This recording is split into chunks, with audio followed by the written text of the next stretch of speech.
I hope everybody had an enjoyable Catholic Schools week. I really enjoyed reading your discussion post this week. This is one of those weeks where I find it very interesting that the two discussion groups go in totally different directions. And while obviously there's some overlap to the topics, they really kind of take two totally different topics in different ways. And I think it's worth commenting on where each discussion groups went this week. Discussion group number one really focused on technology. They took this idea of simplicity and talked about technology in two ways in particular: technology in the classroom and technology in the lives of our students. In the discussion that kind of revolved around technology in the classroom, I kind of laughed a little. There's a former colleague of mine, a former administrator at the school where I am, who had two favorite lines when it came to technology in the classroom. He would often get asked, oh, do you guys have smart boards? And his response was, no, we have smart teachers. And another favorite line of his was, any teacher that can be replaced by a computer should. Kind of funny little lines, but despite his humor and his prayers, the day is coming where technology is going to be even more a part of our classroom.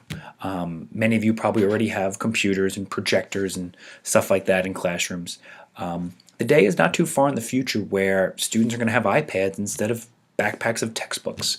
The big thing when it comes to technology in the classroom is schools have to research and take their time. Jumping into a lot of the technology because parents want it, or because other schools have it, or because it's flashy and cool looking is a really bad idea. When it comes to technology, it's not simply about a school having technology, but rather it's about a school having the technology that works for its building or works for its students. So just keep that in mind as we kind of enter this brave new technological world. The technology conversation on discussion group number one also kind of centered around the personal lives of students and teachers and how technology has become such a major part of our life. As I was reading this discussion, it really kind of hit home. As I'm sure you saw in my bio, I have a 2.5-year-old son. And one of the things that I have to do is when I am with him, when I am playing with him in our basement, in our living room, is I have to put my phone somewhere else. I have to put it all the way upstairs in my bedroom because inevitably I'll be playing with him and then I'm reading something online, answering an email, checking Facebook or Twitter. I don't know if we truly realize how addicted we've become to our technology.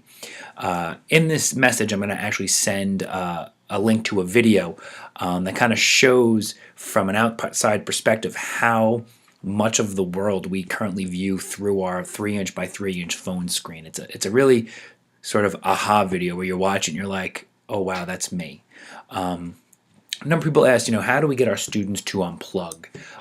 Lent is coming up, and Lent is a great time to kind of initiate some sort of Lenten challenge, maybe Lent Unplugged or something like that, where you can challenge your students, challenge a grade, challenge a school as a whole. How long can we go without technology, or can we cut our technology use to only an hour a day?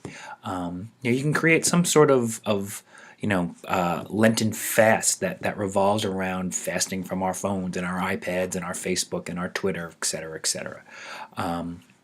Somebody also mentioned that we need to get families on board with this removal of technology or easing off on technology, and I agree 100%.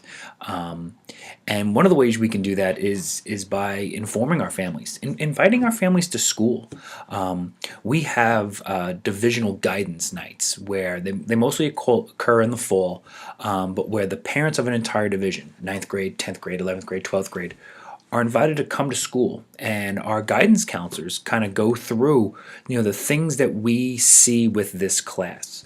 What normally happens with freshmen, what normally happens with sophomores, and then even in particular, what is something that is particular to this freshman class. Parents find it really, really helpful. They also like to know that they're not the only one. They want to know that this is not a problem just with their son or daughter, but that this is a systemic problem, and then they feel a bit more empowered to kind of cut the technology out.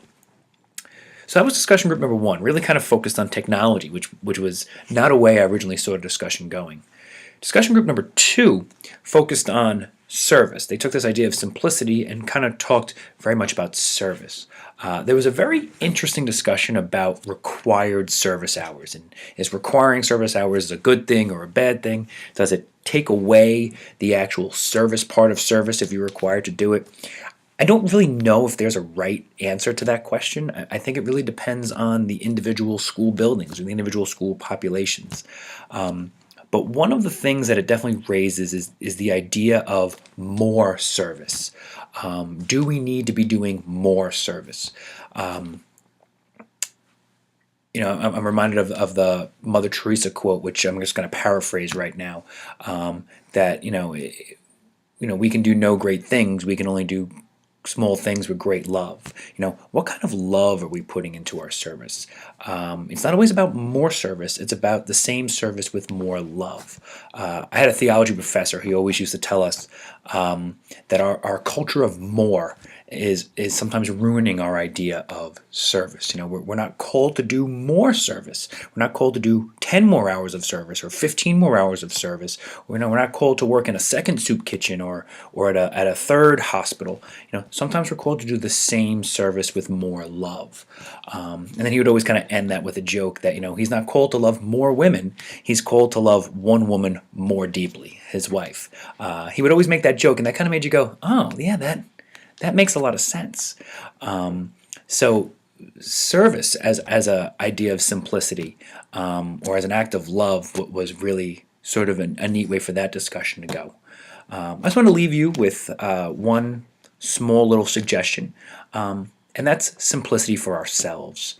As teachers, as administrators, we can often get very wrapped up in what we're doing. We can forget to remind our class or wish our class a happy Catholic Schools Week until Thursday or Friday of that week. I'm going to also put in this email 2 websites I highly recommend. They're kind of like daily retreats. One is put together by the Carmelites, and it's called the Daily Disconnect. And the second is put together by Loyola Press, and it's called a 3-minute-a-day retreat. Each one is really, really well done. They take anywhere between 3 and, say, 10 minutes. And it's a great sort of prayerful way to begin, end, or have a middle point in your day. But I think often, if we want our students and our teachers and our colleagues to be a little bit more simple, I think we ourselves have to be more simple. And part of that is stopping at some point in our day to kind of in a prayerful way remember who we are, what we do, and why we do it. Hope you enjoyed this video. Looking forward to our Blue Cafe session later this week. For those of you that are dealing with snow this week, like myself, stay warm.